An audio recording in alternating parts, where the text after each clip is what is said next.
Have you ever felt completely invisible, like your bank account balance was a direct reflection of your self-worth? I've been there. Not just broke, but feeling broken. People would look right through me, my ideas dismissed, my presence ignored. It was a suffocating feeling, this heavy cloak of disrespect that came with having nothing. I remember counting coins for a meal, avoiding calls from landlords, and that constant, gnawing anxiety in the pit of my stomach. It wasn't just about the money, it was about the dignity that was being stripped away, piece by piece. But here is the thing about hitting rock bottom. There is nowhere to go but up. One day, staring at another eviction notice, something inside me just snapped. I was tired of being a victim of my circumstances, tired of waiting for a miracle. I decided that if no one was going to give me a chance, I would have to create one for myself. That was the turning point. It wasn't a grand, movie-like moment.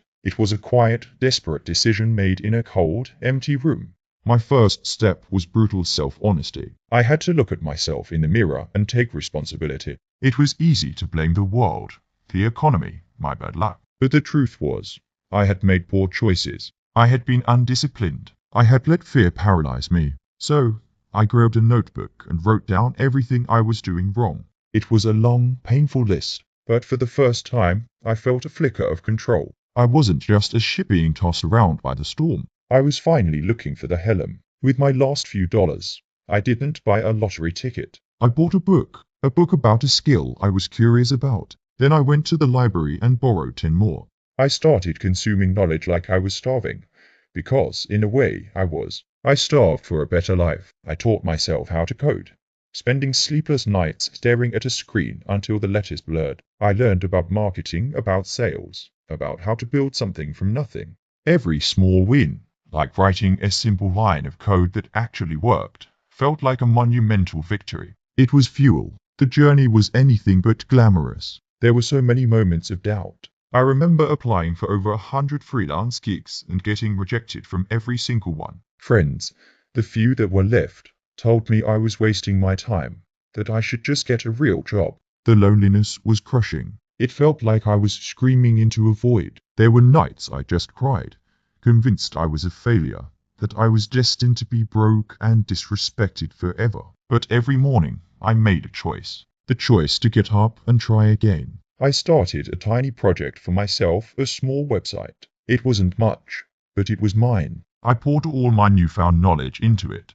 I worked on it relentlessly, fueled by instant coffee and a burning desire to prove everyone, especially myself, wrong. I documented my journey online, sharing my struggles and my small wins. I was transparent about being broke, about feeling lost. And then, something amazing happened. People started to notice, not because I was suddenly a genius, but because I was real. My vulnerability resonated with others who felt the same way. A small community started to form around my work. Someone offered me a small project. It paid next to nothing, but it was a start. It was validation. It was the first yes. After a sea of no's, I treated that tiny project like it was the most important job in the world. I over-delivered. I communicated constantly. The client was thrilled. They left me a glowing review. That one review led to another, slightly bigger project, and then another. It was like a snowball effect. Each project built my confidence and my portfolio. I was no longer just the broke guy. I was the guy who got things done, the guy who cared. As my income slowly started to grow, something else changed too. The way people treated me.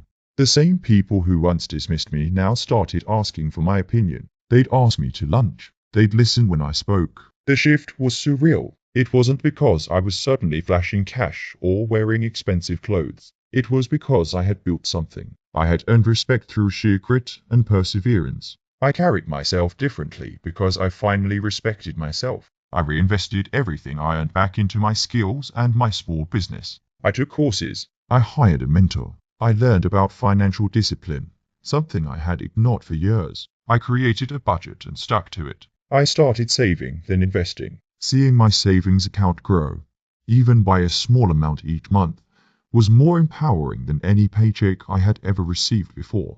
It was a symbol of my progress, of my control. Looking back, the journey from broke to respected was never about the money. The money was a byproduct. It was about the transformation of my character. It was about developing discipline when I felt lazy. It was about finding courage when I was terrified. It was about choosing hope over despair, day after day after day. The respect I gained from others was a direct reflection of the respect I had finally found for myself. If you're in that dark place right now, feeling broke, invisible, and disrespected, please hear me. Your current situation is not your final destination. It's a starting point. Don't wait for permission or for a lucky break. Give yourself permission. Start small. Learn a skill. Read a book. Take one tiny step forward, then another. The path is hard, and it's lonely, but it is worth it. The person you become in the process of climbing out of that hole is the real prize. The respect, the success, that will all follow. It all starts with a single decision to fight for the life you deserve. My story isn't unique. It's a testament to the power of human will. If I could do it, starting with nothing but debt and despair, I promise you, you can too. Thank you for listening to my story. If this resonated with you, consider subscribing for more content on building a life you can be proud of. You've got this.